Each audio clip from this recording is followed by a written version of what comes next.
I think the number one thing that keeps people from being successful is their fear. You know, it's Of looking stupid, of fear of what? It's a whole bunch of different forms. You know, sometimes it's about the people around you and how they'll perceive you. You know, because maybe you grew up in a household where things weren't accepted, or maybe your parents didn't accomplish things, and then they put that kind of insecurity on you. I used to have a little bit of that. I used to write my raps in super sloppy writing on purpose, because my dad used to come, he used to like look and he's like, what is this? He used to ball it up and throw it away, So I started like writing sloppy on purpose to make it look like it was schoolwork, These are the things that I feel like sometimes it prevents people from being who they want to be, because all it takes is somebody wanting to take a step, And there are certain things that a lot of people in this world are sitting there thinking in their minds, and they're just not gonna do. Like, I used to always try to pull a lot of people and be like, you can do this, you can do this. But the people that hear that motivation over and over again, sometimes they take that step. Some people just have it in them. Early, it just starts, and they just get in the muscle memory of just doing things. There's so many things in our lives that we were scared about, but we're still here. We made it past all these things. I guess during my life, I saw so many things that seemed scary and was able to make them through, that it's just like now, the things that seem so scary to people is just not as scary to me. When I think about venture capitalists and tech and entrepreneurship and all these people from MIT and Stanford, it was a little intimidating before I got into it, but I was like, have you seen where I came from, what I've been through? Like, I've seen some things that I wouldn't wish on any kid to see. So I'm like, it just doesn't seem that scary to me. And if you fail, so what? You start over, you do it again. But most people, that fear of failure is the thing that I think prevents them from like really, really being successful. And then also it's like a lot of other things that are just difficult to do. When you tell people the answer to success, it's a lot of hard stuff. You got to work hard, right? Nobody wants to hear that. Everybody wants a shortcut, Some people understand that.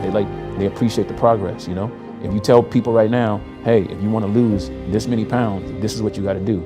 There's no short solution. But every time, there's still people out there selling whatever Herbalife treatment or whatever to try to get you the quick, short route, because people believe that, I'm going to do it the easy way. And there is no easy way. So when I tell people that, it's very blunt, it's very straight to it. You have to want to do it. But the best way I try to explain it is like, I think somebody was telling me the story one time. I thought it was really great. They're like, when you're chiseling on a rock, you can chisel for a long time, and you can chisel 100 times, 200 times, 300 times, and it won't break. And then when you get to 5,000 times, it finally breaks. But all the work that you did is what made it break.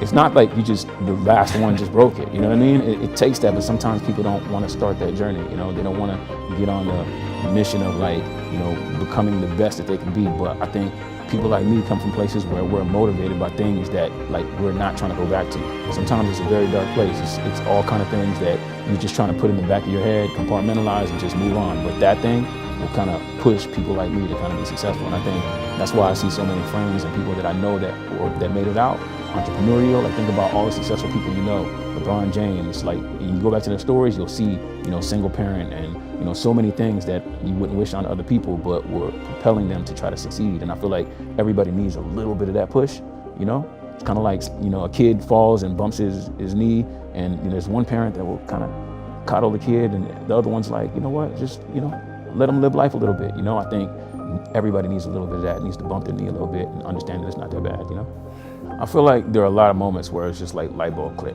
But I feel like one thing that I had that a lot of people don't have is, even though I had a lot of experience seeing the stuff that happens in our communities, I also had access to the other side. I got to see what was possible. My father and my mother, they divorced. And when they divorced, my father was living in a separate place than my mother. And my mother was the one that was living in the hood. My dad was living in I guess, middle class kind of, we're still poor, but he was still living in a middle class community. And I would go back and forth, and, I had a friend up the street who had everything. He had, almost like the Legos with the big house and the train going through the Christmas tree and all that stuff. And I used to look like, man, I remember one time I went and I was eating at their house, and I sat down, and then, after eating, I was gonna get up, and then his mother's like, wait, where you going? It's time for dessert. And I was just like, what? Dessert? I never ate dessert with my parents, ever, So I was just like, what? Y'all eat dessert? Cookies and brownies came out. I was just looking like, man, this is crazy. I want this, So going back and then now seeing your mother eating, cereal for dinner, you're like, nah, we're not doing this, you know?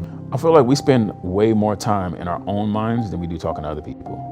Like, you really spend a lot of time trying to figure it out. There's all these thoughts that come to you, whether it's like, you know, things around you, people talking to you, people close to you, things you see, TV, whatever, and you're bringing in all these different things, trying to figure out your path in life, you know? So I think it starts with having some like real understanding of what your strengths are, you know?